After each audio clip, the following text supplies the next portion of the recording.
Hello landlords, this is Matt, your host of the Landlord Advocates, where we help landlords become better landlords. Today is the topic that we promised you.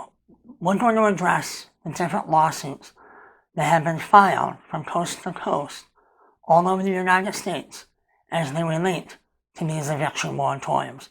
Now there have been smaller ones peppered across the United States. We're not going to talk all about them. If we did, we would be here for hours and hours and hours. And I don't want to be here that long, and I don't think you want to hear me for hours and hours and hours. What we're going to look at is the main crux of all of these lawsuits that have been brought against different local and state governments. We're going to address mainly four, but we're going to do it in a different way today. We're going to read excerpts from these lawsuits, and we're going to explain them if they need to be, and we're going to add commentary to these lawsuits. And hopefully when we're done, it will motivate you to take up the mantle yourself and hire a law firm with other landlords and sue in your local municipality or in your state. Now, the reason why we're going to read excerpts is because there's a lot of pages here, as you can see. And to try to take it all off the top of my head is impossible. And I don't have a teleprompter yet, so I have to do it this way. What we're going to do is let's look at the first lawsuit, or one that we believe has already been filed, and that is in the state of Massachusetts against Governor Charlie Baker and the Commonwealth of Massachusetts. In that state, the eviction moratorium went into play around the middle of April. Stayed until August 18th, or 45 days after the emergency declaration of the COVID-19 pandemic has been lifted, whichever comes first. The problem with that is that Governor Baker, Charlie Baker, has the authority to extend this moratorium in 90-day increments. So does that mean that it's going to go until November? Does it mean that it's going to go until February? Who knows how long this can go on for? Well, one of the lawsuits that we believe has already been filed has been done so by two attorneys on behalf of their clients. The attorneys' names are Jordana Rubisak, we're pronouncing that right, Jordana, and the other one is a Richard Vetstein, both of Massachusetts. Mr. Vetstein is the one that they spoke to regarding this, the article. We don't have the actual lawsuit with us because some of these lawsuits are anywhere from 14 pages to over 100 pages. But we have the crux of their lawsuit, which is basically the crux of all of the lawsuits that we're going to talk to you today about. This is going to be filed in the Massachusetts Supreme Judicial Court. Attorney Vetstein, in a vlog, stated the following: that this moratorium imposes an unprecedented and indefinite shutdown of virtually every future and pending eviction case in the state, as well as prohibiting landlords from even issuing notices to quit. Meaning that the landlords cannot even file a paper or give a paper to the tenant to say, listen, you haven't paid the rent, we need the rent, or we need you to move. They are not even allowed to do that, according to this lawsuit, according to attorney Richard Vetstein. He goes on further to state that the petitioners assert the act is unconstitutional infringement on their constitutional rights to access the courts and the right to petition. Meaning that the court is not even allowing them to file a paperwork to say, hey, listen, tenant, you haven't paid the rent, we have a court date and we want to get. They're not even allowed to do that. Now, the argument that we have seen, most of you have been in courts or you've seen them on television. Those courtrooms are big. Most of them are big. With the social distancing guidelines and the mask guidelines, there's no reason why these cases cannot be heard in front of a judge, a live judge, not a virtual judge, not a hearing, not a conference. Why they cannot be heard right in front of a judge, we don't understand. You can put the tenants and the landlords farther apart. In a courtroom that we mainly operate out of here in New York, there's plenty of room. that they can be heard in front of the judge. So allow them to be in front of a judge. To do it otherwise is just delaying the process. He states that this moratorium prohibits landlords from evicting tenants and collecting rent in order to pay for those obligated expenses that they have. Taxes, insurance, sewer, water, repairs, mandated regulations that had to be followed in their municipalities to make sure that the apartments are habitable or maintained in such a state that they are mandated to do all of these things, but yet are not allowed to collect the rents that are due on those properties. The other thing that Attorney Vetstein mentions is that this act, this eviction moratorium, here in Massachusetts and every place else, is that it violates the contracts clause of the U.S. Constitution as it relates to lease agreements. Now, what is that? What's the contracts clause? That's one of three of the main arguments that these landlords and their attorneys have presented to the courts in their lawsuits. One of three is the contracts clause. The other one is the takings clause, and the other one is the due process clause. Under the contracts clause, a state cannot enact a law that retroactively obstructs a private individual's contract rights. It means that the state cannot enact a law that hinders a legally binding contract that has already been made between two or more private citizens. Well, we're going to take that a little bit further, in that many landlords and tenants believe that a lease is that contract. And yes, it is. You memorialize the landlord-tenant relationship to a lease. But it also takes it even further. The other part of that is contract would be a receipt. When the tenant gives you rent for the apartment and you give them a receipt for paying the rent, that's a contract. If it were not, and you take a tenant to court for not paying the rent, and you don't have a lease, the court would not be able to grant you the eviction because there's no contract. Well, there is. Same thing when you go to the grocery store and you pay for your gasoline. Or in this heat that we're facing here, that half-gallon of ice cream that you so want to eat, you need a receipt for that. That's a contract between you and the merchant. Well, the same thing goes here. The contracts clause applies to that as well. In Massachusetts, there's an organization called Mass Landlords, M-A-S-S Landlords. If you're in Massachusetts, we highly suggest that you join this organization. It is a long-standing organization, trade organization that has been around for a while, and they have well over 1,400 member organizations and lawyers. It is in your best interest to join them now more than ever to defend your rights in Massachusetts as a landlord. They are considering their own lawsuit. And the crux of their lawsuit is that this eviction moratorium violates the Article 10 and Article 11 of the Massachusetts Constitution. Article 10 is about the unjust taking of property without compensation. And Article 11 is being able to have your grievances, a redress of your grievances, occur in court. Basically the same thing as this lawsuit filed by Attorney Vetstein. We move on to California. A lawsuit has been filed in the Kern County Superior Court. It was filed on behalf of a few landlords by the Pacific Legal Foundation. It was filed against the California Judicial Council. And the main argument that they have made is that the California Judicial Council does not have this right to impose a blanket eviction moratorium. And they don't have that right, and here's why they're saying that. Is that the Judicial Council's eviction ban is a substantive policy decision that goes beyond its authority to set administrative rules for the state courts. By doing so, by enacting this eviction moratorium, they have usurped the powers that the Constitution gives to the legislature in California.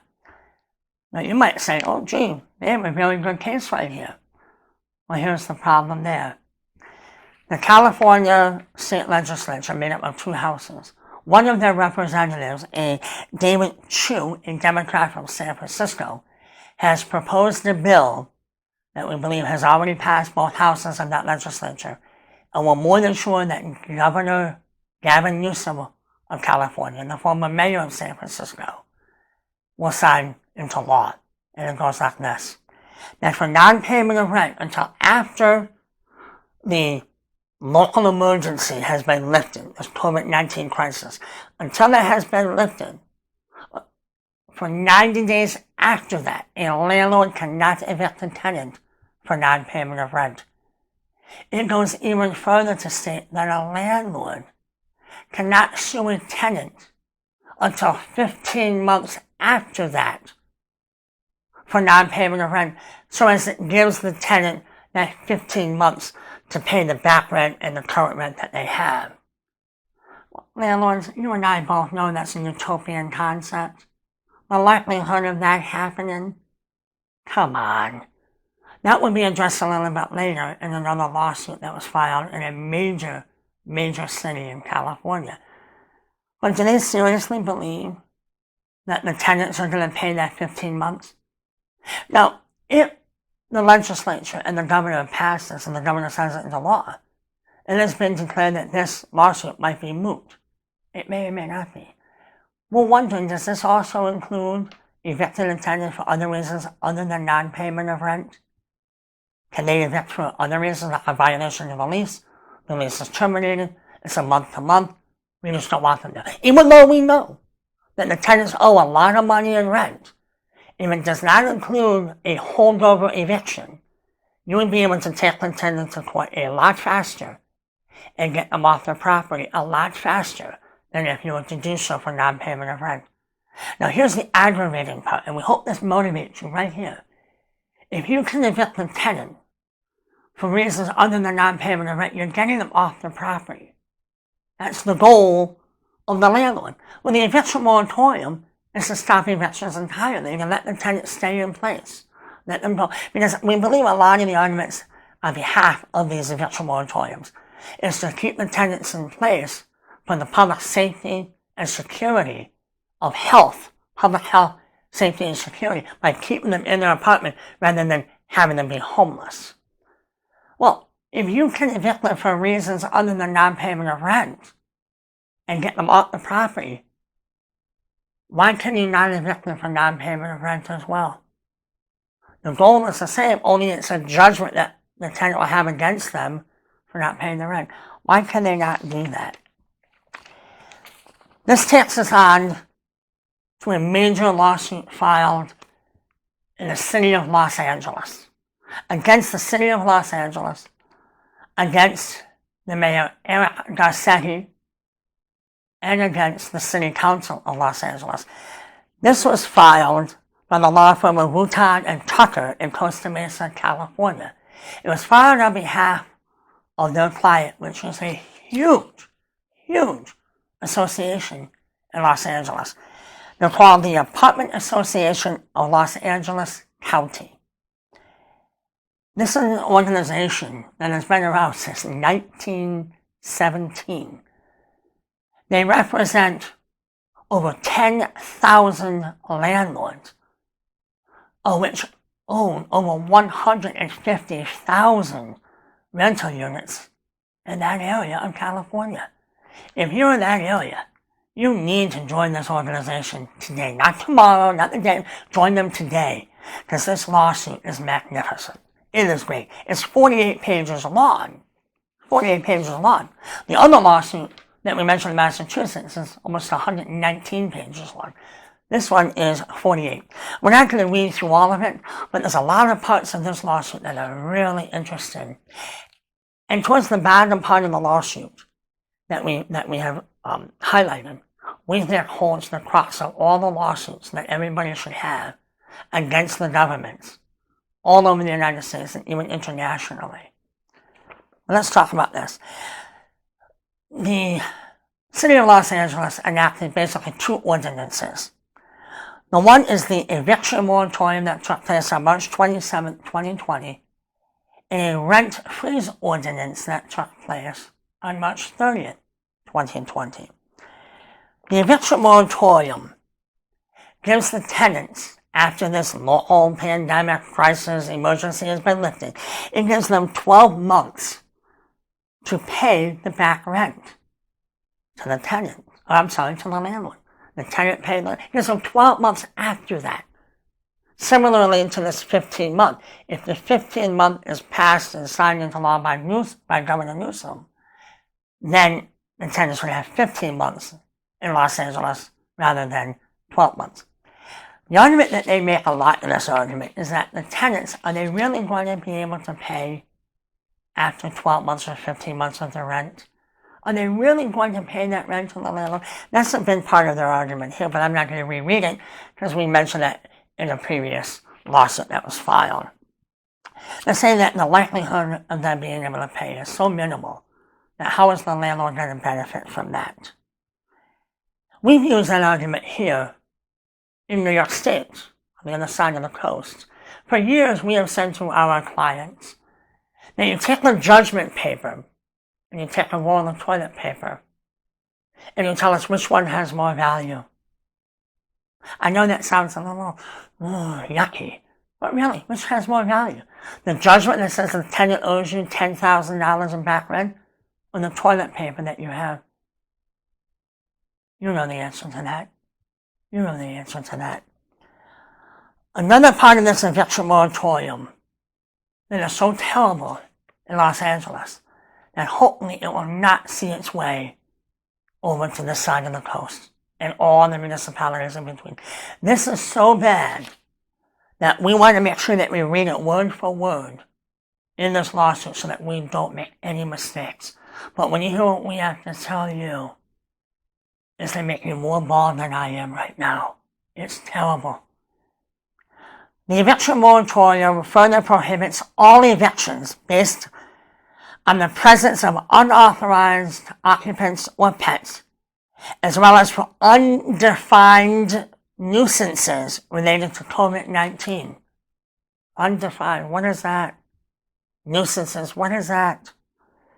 Incredibly, the eviction moratorium creates a private right of action in favor of only tenants, whereby tenants are allowed to sue for alleged violations of the moratorium, subjecting landlords to civil penalties of up to $15,000 per violation.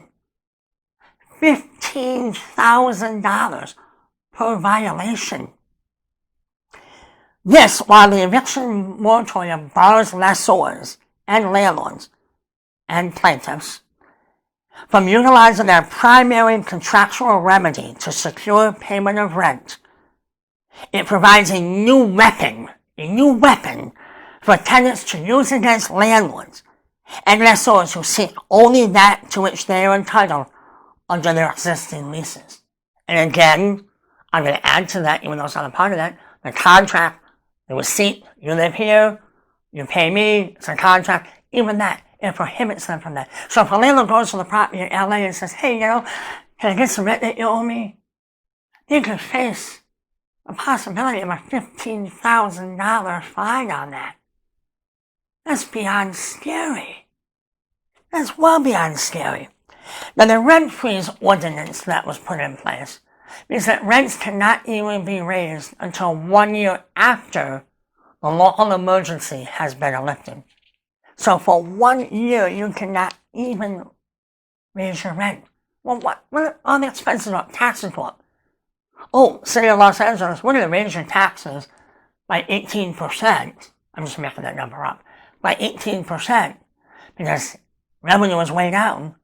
What now, you can't raise your rents on the tenants for that same property, but yet your taxes have gone up exponentially? but there's nothing you can do about it but pay those taxes and lose your property. Again, how fair is that? What this lawsuit is looking for is relief from the court because they violate the contract clause of the California and the U.S. Constitution, the takings clause of the California and the United States Constitution, and the 14th Amendment of due process protections under the Constitution. Now, the paragraph that means an awful lot, I think, in this lawsuit, that's so important, that's actually on page 12 and section 8, I like this, is that this action seeks to nullify the ordinances as they violate the United States and California constitutions on the grounds that they improperly interfere with plaintiffs' members' contracts and due process rights and constitute an improper, uncompensated taking of the fundamental property rights of plaintiffs' members. Basically, landlords. Is that these eviction moratoriums are taking away your rights, your property rights, by taking them away without compensating you for them. This is so important. This should be the crux, and it should be inserted into every lawsuit that you as a landlord and your attorneys file from coast to coast. The next lawsuit is the one here in New York State. This is 14 pages long, but it's very substantive. There's a lot to it. This was filed on May 27th in U.S. District Court, the Southern District of New York in Westchester County. This lawsuit, it basically says a lot of the same as the others. This was filed by Lehrman, and Guterman, who are in White Plains, New York. They have filed that on behalf of their clients.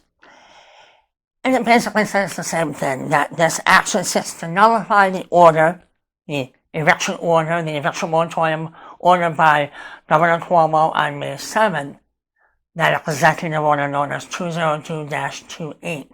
It seeks to nullify the order as it violates the United States Constitution on the grounds that it improperly interferes with plaintiffs' contract and due process rights and constitutes an improper taking of the plaintiff's property. You see, there's a theme here.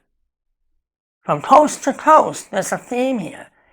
And we want you to remember this, that it's contract clause violation, takings clause, and due process. Your attorney should already know that, but if you're looking to hire lawyers, let them know that you know about these lawsuits and that you want to invoke those rights in your lawsuit against your municipalities. And they should be able to do that. Now again, I'm not going to read through all of this because it's the same, but the difference here in New York is that in the executive order, it allows the tenants to use the security deposit for the rent. The landlord has no say in that. In New York, the law was that the security could be used for rent if the landlord and the tenant both agreed. Well, now, half of that party has been removed from negotiations. It is only up to the tenant to be able to utilize the security deposit for rent. And they can pay that back within 1 year in 12 monthly increments, and they don't even have to start paying that back until 90 days after the utilization of that security deposit. Part of that lawsuit is regarding the contracts clause. The state has stepped in, stuck their nose into a legal contract between parties, and has removed part of that contract, that viable legal contract, and said, this is what you're going to do. We're giving the tenants the right to do this. You have no right to do that. Only the other party or parties to that contract can do that. The state cannot. How they even thought they could get away with that is beyond comprehension. The only thing that we can think of is that they're going to revoke the protection, the safety, the security, the health of the community is at risk if we don't allow this to happen. Well, no. The landlord should not have to bear that brunt. They said that it basically allows the tenants carte blanche to do whatever they want. By extending this eviction moratorium as they have done to August 20th, they have allowed the tenants to not pay their rent. Now, yes, they've said tenants, you need to pay your rent. You got to pay your rent to the landlord, not pay it. but they really don't have to because there's no repercussions that the landlords can do to recover their property. As you can see, there's a number of pages that I'm reading over or bypassing because they basically say the same thing as the other lawsuits have done. It says here regarding the security deposit that the order abrogates the plaintiff's contractual rights and that it permits the tenants to unilaterally violate the terms of his or her lease without plaintiff's consent. It requires that, upon the tenant's request, the plaintiffs must supply the deposit to rent arrears. Well, even absent of a lease, when the tenant moves in, you usually get first month and security. You would have that in a receipt. You would have a copy of that, of course. So the rules still apply even without a lease. The security was kept for damages that may have been incurred by the tenant upon vacating the property. Well, by the tenant being able to suck that money out and put it towards rent, that amount of money has now been removed and applied towards rent without the consent of the landlord. It also states that the tenant can have insurance to protect them, whether it be rent or security deposit. Well, the issue that landlords have here and in this lawsuit is that if the landlord were to go after the insurance held by the tenant, it would cost more money, time, effort to go after that insurance for the security deposit. It's not worth it to them. And the government knew that. For many landlords, before COVID-19, during COVID-19, and after COVID-19, many of them just say, I just want the tenant off my property, I want them to go. I'll never see the money anyway, just let it go. But it's an option that the landlord can utilize themselves when they're in court. Here they're being prohibited from doing that. Now they have here the two causes of action that they're suing for. The first cause is based upon the contract clause. We spoke about that. And what they're basically saying here is that it prohibits the plaintiffs from protecting their rights by commencement of an eviction proceeding to either collect the rent or recover possession of the subject premises. It also permits the tenants to use the security deposit to pay rent and restricts the plaintiff's rights in regards to the replenishment of that security deposit. So if they don't replenish it, the landlord can't take them to court for non-payment of rent. They can give them a 30, 60, 90-day notice based upon the actual written lease or the time in which they've occupied the dwelling. They can do that. It creates a palpable and immediate threat to plaintiffs' ability to maintain their ownership interest in their properties and comply with plaintiffs' own contractual and statutory obligations by threatening the ongoing income stream of rent. And it deprives the plaintiffs of the full value of their property, and that the threat to a complete rental stream decreases the value of that property. And it is implemented in a manner that is not compliant with the provisions of law. That the eviction moratorium was not compliant with the provisions of the laws that we have mentioned in the prior lawsuits. The second cause of action is the takings clause. That is one that we mentioned before. And this too, we believe should go into every lawsuit that you may file or your attorneys may file. This is also a great part of this lawsuit, and we compliment the firm that put this in. This is on page 12 of the lawsuit, section 4950 through 51. And it goes like this. That this order actually creates a state-sponsored occupancy of the plaintiff's property. It doesn't make them living there, but a state-sponsored is that the state has arrested your ability to remove the tenants from the property so they can stay, not pay rent, destroy the property, do whatever they want. That it's arrested your ability to get them out. But this is what needs to go into every lawsuit. As drafted and by virtue of its terms, the order places upon the plaintiffs and all similarly situated landlords the burden of protecting tenants from eviction during the COVID-19 pandemic, a burden that should rightly be borne by society as a whole. That's really important there. In that this eviction moratorium places on the shoulders alone the burden of housing these tenants, the expenses related to the tenants, the statutory requirements such as the taxes, and you have to have insurance. If you have a mortgage, you definitely have to have insurance. It places all that responsibility on their shoulders.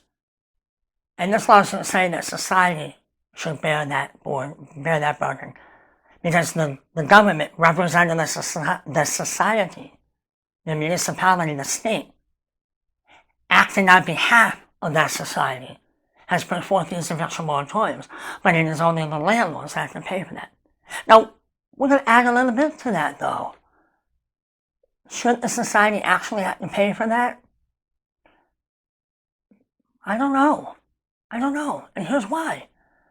A lot of these posts that we've been reading on Facebook and other YouTube channels and on ours, coming from tenants and tenant advocates, have said repeatedly that the landlord should have an emergency fund of 6 to 8 months or a year for eventualities such as this.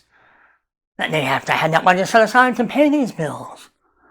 Well, our argument has been that every one of those that we have read is that so should the tenant not have an emergency fund to pay their rent and their expenses as well. If they did have these funds, these eviction moratoriums may not have the drastic, demonstrative effect that they are having across the nation and across the United States and the world, as they are having if landlords do not have to rely on their own income to pay the bills that the tenants are responsible to pay.